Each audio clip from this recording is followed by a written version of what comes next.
Ассалаумағалейкум, қош келдіңіздер.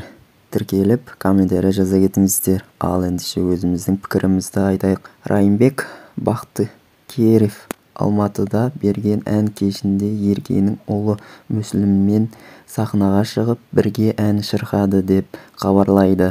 Әлеуметтік желіден тараған бейнежазбадан Райымның Мүсіліммен құшақтап, құшарлана сүйген сәтін көруге болады.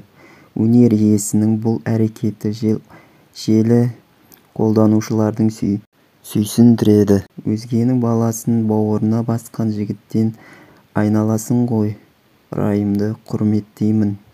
Еркенің бағы бар, жарайсың нағыз жігіт. Кез келген ер азаматтың қолына келе бермейді. Бақытты болыңдар деп жылы лебіздерін білдіреді желдегілер.